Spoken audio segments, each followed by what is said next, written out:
Alright, so September 16, 2011, CFTC's Division of Market Oversight provides temporary relief from large swaps trader reporting for physical commodities, such as, of course, gold and silver. On July 22, 2011, the Commission published large trader reporting rules for physical commodity swaps and options. The rules require daily reports from clearing organizations, clearing members, and swap dealers, and become effective on September 20th, 2011.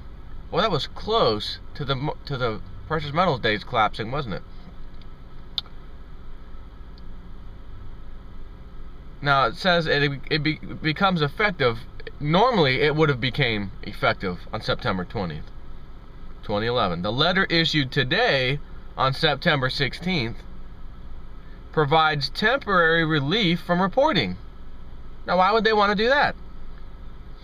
As long as parties are making a good faith attempt to comply with the reporting requirements until November 21st, 2011 for cleared swaps, and January 20, 2012 for uncleared swaps. Upon the conclusion of applicable relief periods, such reporting parties must be fully compliant. So whatever this is regarding uncleared swaps and cleared swaps, all these big guys should be reporting basically what this says. Their reports from clearing organizations, clear member and swap dealers. And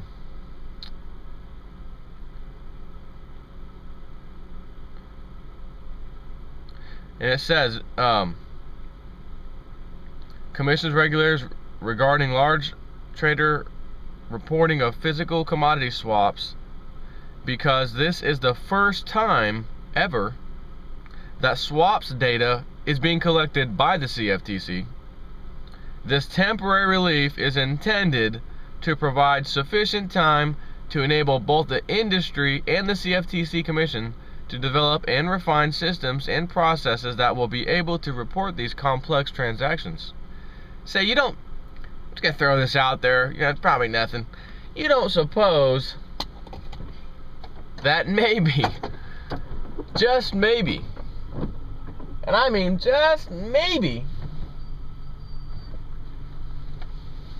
that if they saw the data and this rule, which was supposed to be implemented on September 20th, just a few days ago, was actually in place, and they had to comply, these dealers, traders, etc., had to comply on the 20th of September fully, like it originally was intended. You don't suppose the market would have just crashed recently like it did, because they had been able to look at some very valuable data regarding these swaps, cleared and uncleared swaps, and see if there's some shenanigans going on. You don't think that's possible, do you? But instead, again, the CFTC, the criminal CFTC, who was complicit in the banker JP Morgan criminal activities, which again makes them criminal too, got away with it some more. Some of these other bigger guys, maybe HSBC, I'm not sure, got away with something here recently. Big massive sell-off, but we're not collecting the data we were going to. And darn it, looking back now, boy, I wish we were, because at September 20th, just a couple days later, the market started to really tank, and it really affected gold and silver, especially silver. Boy, oh boy. Man, we should, you know what? We shouldn't have gave that relief and let them comply in November of 2011 for one of those swaps, and then this January 2012 for the other type of swap. As long as, of course, there's a good faith effort to try to give us the data, which means you don't have to give us crap right now. Just keep doing what you're doing.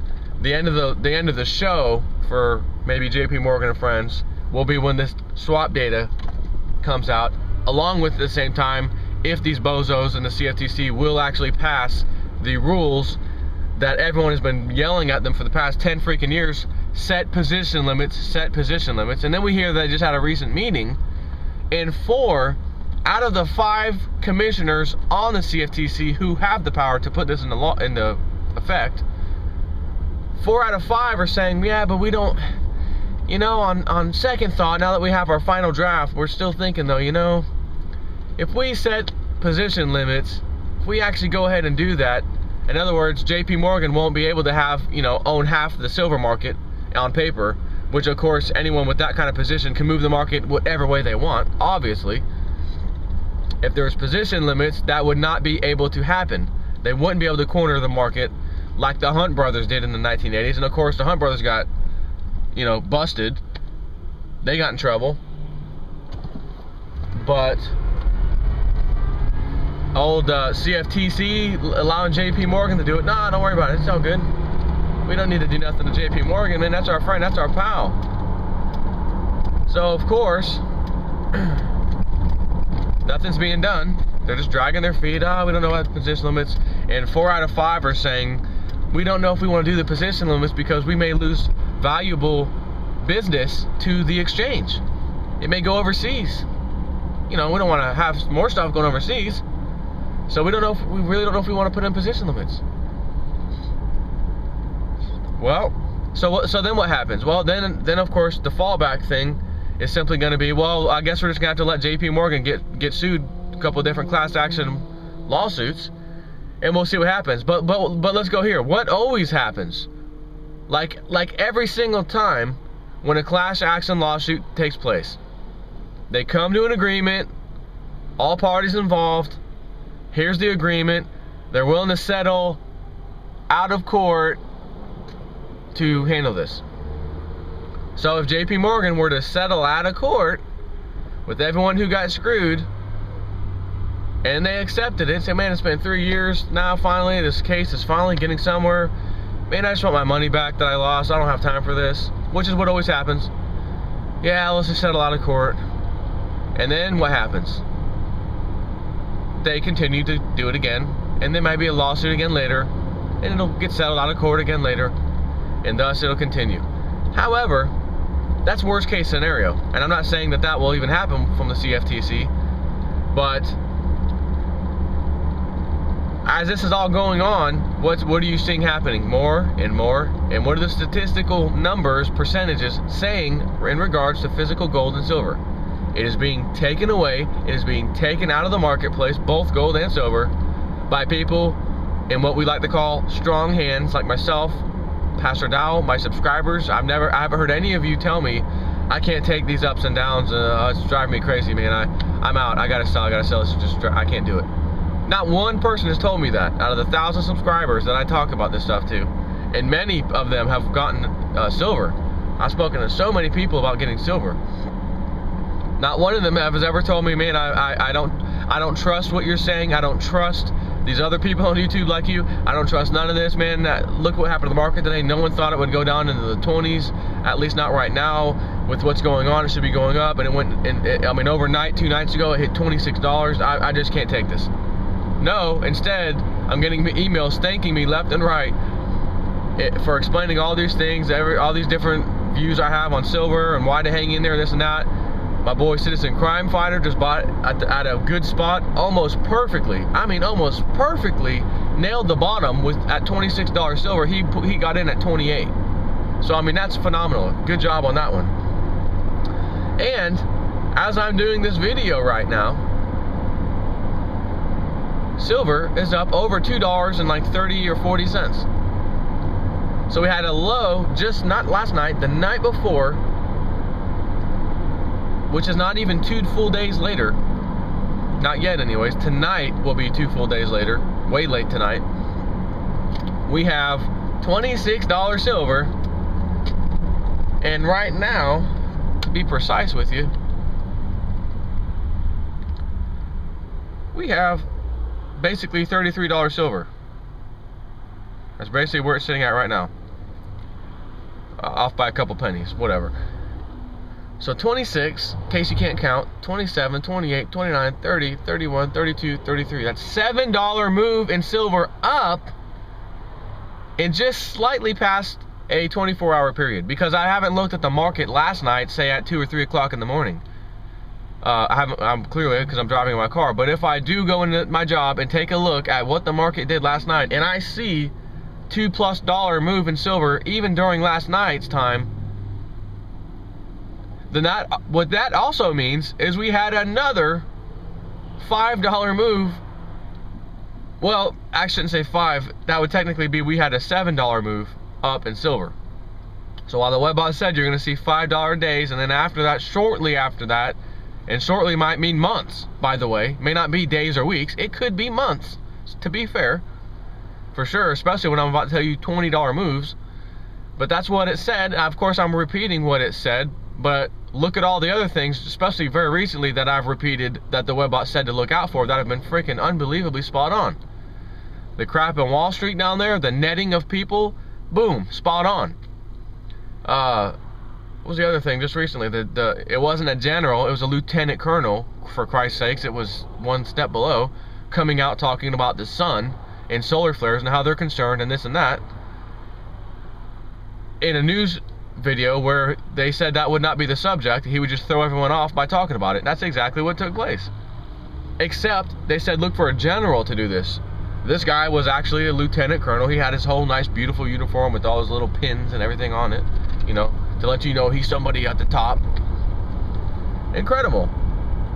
So when your boy JSnip4 tells you chill out, this is a massive buying opportunity of a lifetime. For those of you who missed the last one, that was $10 silver. I took it well advantage. Very few people did, that I know anyways. I wasn't even doing videos on YouTube, I don't think anyways at that time. But man, was I sending out emails and calling everybody I knew, sending out emails to my friends and family. This is it, buy silver. You're never gonna see $10 silver like this again. And sure enough, you know, so far we have it. And the best that they could do recently, with an absolute unprecedented massive sell-off of silver and gold, as far as they could push it, was $26. And that happened during the overseas market. It was actually 29 or so, 28 here. They pushed it down, or actually, yeah, I think 29 here and then 26 in the overseas market. Nonetheless, it's silver is silver is silver. The price is whatever it is. It hit 26 bucks. So we had a $7 move, potentially in a 24-hour period. I'll go inside and find out late last night what was silver doing. And if I see $2+ silver last night, then that means in a 24-hour period basically, we saw a $7 move, which is more powerful than, of course, a $5 move that the webbot said to look for. Another thing I want to mention about the webbot, people have been sending me a couple things, saying, look, there's that section, the same section in the webbot that talked about protesters being netted and they couldn't escape and this and that, which appears to be phenomenally on the point with what's happening in Wall Street. Something about a decapitation, but there was no decapitated person in Wall Street. What, you know, what's that about? And it also said the videographer would be the one to be decapitated. And someone sent me two different news articles, actually, by two different people. As a matter of fact, more than that have sent me this. But saying, hey, what about that decapitation in Mexico? That's kind of important. The person I think that got decapitated was not necessarily a videographer, but was like with a news agency, a reporting agency. So that's like, hey, well, they do have, you know, reporting news that has videos, and, you know, it was a person, a reporter, I guess. You know, kind of close. But I said, yeah, but that's also in Mexico. It had nothing to do with the netting. But it was happening in the news at the same exact time frame as the netting in Wall Street. And, by the way, in Syria, there was another decapitation of a young woman that's causing major problems in Libya right now. For them, the powers that be, I guess, over in Libya, at the same time. So we had two decapitations, which is very rare to hear something like that. You know, two. Mexico seems like in recent history, that might not be too hard to believe. But one in Syria and Mexico, and then the Wall Street thing, all in the webbot talking about all these things taking place. I can't say that that's a hit. Sure, the data can come in like that when it's all over the news, but it's pretty specific about video, the videographer filming this type of event of unrest, whatever, in a city in the United States, basically, will be decapitated somehow, some way, by the law enforcement, whatever, whoever does this. It also said that reporting would be scrubbed off the net as soon as it comes up, which is exactly what happened with activistpost.com, a big website that unfortunately is hosted by Google's services, web services. So accidentally Google knocked them offline while all this was taking place. And then said, oh, sorry, we caught that. It was an automated process. We didn't know. Now that it's over with, our servers are back online, and so is your website. Have a nice day. That's why I say I'm pretty certain, even though those decapitation things happened at the same time, and I could be wrong, but I don't think I am. I think that it's going to be literally in America sometime in the near future, because an army or some type of military action has to come into a city to restore peace and whatever in our country, in our military. So if people are getting decapitated in Mexico and Syria, I don't think that's going to make the authorities at the high level, military and whatnot, come in to quell dissent and whatever. Something big has to happen here. I don't know what that is. We may even find, by the way, destructive earthquake, something unprecedented happen sometime in the next few days, let's say. It affects, you know, northeast US, DC, maybe New York, I don't know, somewhere, and the National Guard is absolutely called in due to the massive people, panic, cleaning store shelves off, stealing stuff, whatever, just because of the freak out factor.